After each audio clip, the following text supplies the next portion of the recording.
So இப்போ நம்ம கிட்ட இருக்கிற பைக் பார்த்தீங்கன்னா கேடிஎம்மோட 390 அட்வென்ச்சர் எக்ஸ் ப்ளஸ். ஓகே, இதுக்கு முன்னாடி டியூக் அட்வென்ச்சர் டியூக்ல வந்து பார்த்தீங்கன்னா 390 சிசில அந்த பைக் எங்க போகுது? இப்போ நம்ம கிட்ட டியூக் 390 அவைலபிளாக இல்லை, சரிங்களா? ஸோ அந்த வெஹிக்கிள் வந்து பார்த்தீங்கன்னா ஆர்டர் பேஸில் வந்து நம்ம பர்ச்சேஸ் பண்ணி கொடுக்குறாங்க, சரிங்களா? ஸோ நீங்கள் எனக்கு நான் வாங்கினேன் டியூக் 390 தான் வாங்குவேன்ற கஸ்டமருக்கு அதுவும் அவைலபிள் இருக்குது. ஸோ நீங்கள் வந்து அது ப்ரீ ஆர்டர் பேஸில் வந்து கொடுத்துட்ருக்காங்க.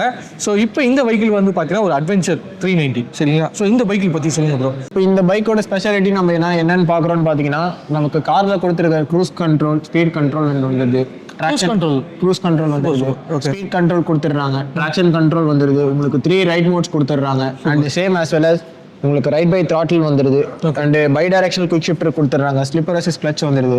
ஓகே, சரிங்களா? ஸோ இவ்வளோ ஃபீச்சர் வந்து எலக்ட்ரானிக்காக வந்து கொடுத்ததுனால என்னன்னா இந்த வெஹிக்கிள் வந்து ஈஸியாக நம்ம ரைட் பண்ண முடியும், கம்ஃபர்டபுளாக ரைட் பண்ண முடியும். ஸோ அதுக்கு தான் இவ்வளோ ஃபீச்சர்ஸ் வந்து இந்த வெஹிக்கில் வந்து ஆட் பண்ணியிருக்காங்க. ஸோ இந்த வெஹிக்கில் வந்து பார்த்தீங்கன்னா க்ரூஸ் கண்ட்ரோல் இருக்கனால, ஸோ இந்த வெஹிக்கில் நீங்கள் ஹைவேல க்ரூஸ் பண்ணுறீங்க அப்படின்னா நம்மளுக்கு ஒரு பெட்டரான கம்ஃபர்டபுளாக ரைட் பண்ண முடியும். ஸோ இது வந்து க்ரூஸ் கண்ட்ரோலில் யூஸ்வலாக இந்த ஃபீச்சர்ஸ்லாம் வந்து காரில் கொடுத்து கேள்விப்பட்டிருப்பீங்க. ஸோ வெஹிக்கிலே வந்து அவைலபிள் இருக்குது. ஸோ இதையும் நீங்கள் யூஸ் பண்ணிக்கலாம்.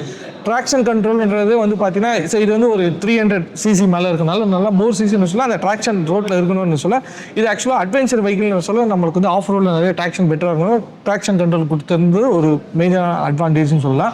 அதேமாதிரி இந்த வெஹிக்கிளை பொறுத்தவரை நம்மளுக்கு வந்து ரைடிங் மோட் இருக்குது.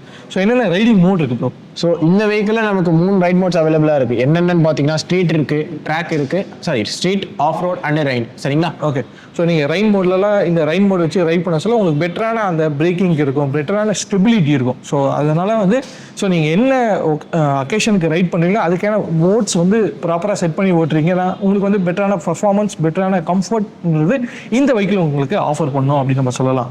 ஸோ நீங்கள் வந்து ஒரு டூரிங்காக அதிகமாக பிளான் பண்ணுறீங்க, நான் வந்து ஆஃப் ரோடில் அதிகமாக பண்ணுவேன் அப்படின்னா, ஸோ உங்களுக்கான ஒரு பெஸ்ட்டான ஆப்ஷன் வந்து பார்த்தீங்கன்னா இந்த KTM 390 சொல்லலாம். ஸோ இந்த வெஹிக்கிளோட ப்ரைஸ் அப்படின்னா, ஸோ இந்த வெஹிக்கிளோட ப்ரைஸ் பார்த்தீங்கன்னா உங்களுக்கு 3,97,000 ஆன் ரோட் ப்ரைஸ்க்கு கிடைக்குது, சரிங்களா? ஸோ இந்த வெஹிக்கிளோட கலர் ஆப்ஷன்ஸ் கொடுத்து. ஸோ இந்த வெஹிக்கல்ஸில் பார்த்தீங்கன்னா நமக்கு 2 கலர்ஸ் அவைலபிளாக இருக்குது. ஒன்று பார்த்தீங்கன்னா நம்ம கிட்ட இப்போ இருக்கிறது செராமிக் ஒயிட் அண்ட் இன்னொன்று பார்த்தீங்கன்னா எலக்ட்ரானிக் ஆரஞ்சு.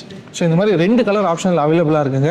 ஸோ இந்த வெஹிக்கிளோட டவுன் பேமெண்ட்னா என்ன டவுன் பேமெண்ட் கட்டினா அந்த வெஹிக்கிள்? ஸோ இந்த வெஹிக்கிளோட மினிமம் டவுன் பேமெண்ட் பார்த்தீங்கன்னா மினிமம் டவுன் பேமெண்ட் ஒரு 60,000 to 70,000 வரைக்கும் நான் அவைலபிள். 60,000 நீங்கள் இப்போ வந்து பேமெண்ட் பண்ணுறீங்க அப்படின்னா ஸோ இந்த வெஹிக்கிள் நீங்கள் பர்ச்சேஸ் பண்ணிக்கலாம். ஸோ இந்த வெஹிக்கிளோட மைலேஜ் பார்த்தீங்கன்னா நம்ம இது 399 சிசிங்கிறதுனால உங்களுக்கு அரௌண்ட் ஒரு 20 to 25 வரைக்கும் நமக்கு மைலேஜ் எதிர்பார்க்கலாம், சிட்டி மைலேஜ். சூப்பர். சிட்டி மைலேஜே 25 ஒரு நல்ல விஷயம் தான் இல்லையா? ஸோ இந்த அளவுக்கு நம்மளுக்கு பவரும் கொடுத்துட்டு மைலேஜுன்றது நல்லாவே கொடுக்குதுன்னே சொல்லலாம், சரிங்களா? சூப்பர்.